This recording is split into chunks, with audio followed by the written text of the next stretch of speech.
YouTube ప్రేక్షకులందరికీ నమస్కారం. నా పేరు డాక్టర్ వి రాజేంద్ర ప్రసాద్. నేను ఆంధ్రప్రదేశ్ ప్రభుత్వంలో municipal administration and urban development డిపార్ట్మెంట్లో వివిధ హోదాల్లో మున్సిపల్ కమిషనర్గాను, రీజనల్ డైరెక్టర్గాను పనిచేసి 2018 జూలై నెలలో రిటైర్ అయ్యాను.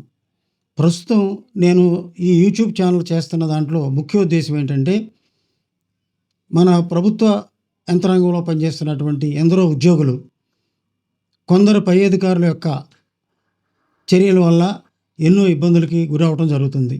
ముఖ్యంగా డిసిప్లినరీ ప్రొసీడింగ్స్ తీసుకునే విషయంలో కొందరు అధికారులు, కొందరు పై అధికారులు కింది స్థాయి సిబ్బందిని రకరకాలుగా ఇబ్బందులకు గురి చేయడం జరుగుతుంది. అంటే డిసిప్లినరీ ప్రొసీడింగ్స్ ఇనిషియేట్ చేయడంలో కానీ, ఛార్జెస్ ఫ్రేమ్ చేయడంలో కానీ, ఆ తర్వాత క్రమశిక్షణా చర్యలు కంక్లూడ్ చేయడంలో కానీ నిబంధనలకు విరుద్ధంగాను, అలాగే ప్రస్తుతం అమల్లో ఉన్నటువంటి గౌరవ న్యాయస్థానాలు ఇస్తున్నటువంటి తీర్పులకు వ్యతిరేకంగాను వ్యవహరిస్తూ ఉద్యోగుల్ని ఇబ్బందుల పాలు చేస్తున్నారు.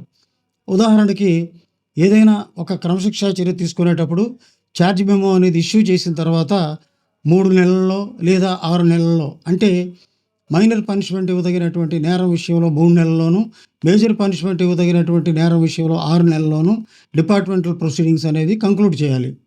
కానీ 6 నెలలు కాదు కదా, 6 సంవత్సరాలు కూడా డిపార్ట్మెంటల్ ప్రొసీడింగ్స్ కంక్లూడ్ చేయకుండా డిసిప్లినరీ ప్రొసీడింగ్స్ని సాగదీసుకుంటూ సిబ్బందిని ఎన్నో ఇబ్బందులకు గురి చేయడం జరుగుతుంది.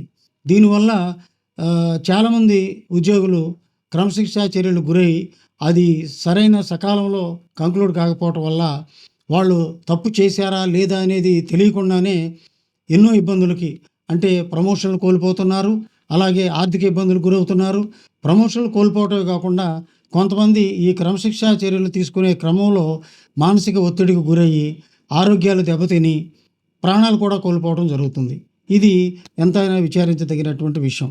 ఆ చేయని తప్పు కూడా ఒక్కొక్కసారి సంవత్సరాల తరబడి సాగదీస్తున్నటువంటి క్రమశిక్షణా చర్యలకు లోబడి ప్రాణాలు కోల్పోవటం వల్ల ఆ ఉద్యోగం మీద ఆధారపడినటువంటి కుటుంబాలు దురదృష్టవశాత్తు రోడ్డున పడటం, ఎన్నో ఇబ్బందులకి గురి అవ్వటం జరుగుతుంది. కాబట్టి ఇటువంటి ఇబ్బందుల నుండి రక్షణ ఎలా పొందాలి, ఏ విధంగా వాళ్ళు క్రమశిక్షణా చర్యలను ఎదుర్కోవాలి, క్రమశిక్షణా చర్యల నుంచి బయటపడాలి, తప్పు చేసిన వాళ్ళకి ఎటువంటి పనిష్మెంట్ ఇస్తారనేది గవర్నమెంట్ యొక్క ప్రభుత్వ అధికారులు, పై అధికారులు చూసుకుంటారు. అలా కాకుండా చేయని తప్పు కూడా సంవత్సరాల తరబడి క్రమశిక్షణా చర్యలకి లోనై ఎన్నో ఇబ్బందులకి గురవటం, ప్రాణాలు కోల్పోవటం జరుగుతుంది. అటువంటి వాటి నుంచి రక్షణ పొందే ఉద్దేశం, రక్షణ ఏ విధంగా పొందాలి, ఎలా చట్టాల నుంచి ఎలా రక్షణ పొందాలి అనే దృష్టితో నేను ఈ యొక్క యూట్యూబ్ ఛానల్ స్టార్ట్ చేసి ఉద్యోగులకి, తెలియని వారికి, తెలిసిన వాళ్ళు ఓకే, తెలియని వాళ్ళకి వివిధ ప్రభుత్వ ఉత్తర్వుల గురించి, అలాగే అమల్లో ఉన్నటువంటి గౌరవ న్యాయస్థానాలు ఇచ్చినటువంటి తీర్పుల గురించి వాళ్ళకి క్షుణ్ణంగా తెలియజేసి వాళ్ళు వీటి క్రమశిక్షణా చర్యలు ఎలా ఎదుర్కోవాలి, వాటి నుంచి ఎలా రక్షణ పొందాలి చట్టపరంగా అనే ఉద్దేశంతోనే నేను యూట్యూబ్ ఛానల్ స్టార్ట్ చేస్తున్నాను. కాబట్టి మరి ఉద్యోగ మిత్రులంతా మరి నా యొక్క ఈ ఛానల్ని సబ్స్క్రైబ్ చేసుకొని ఎంకరేజ్ చేస్తారని, నా యొక్క ఛానల్కి విస్తృత ప్రచారాన్ని కల్పిస్తారని ఆశిస్తున్నాను.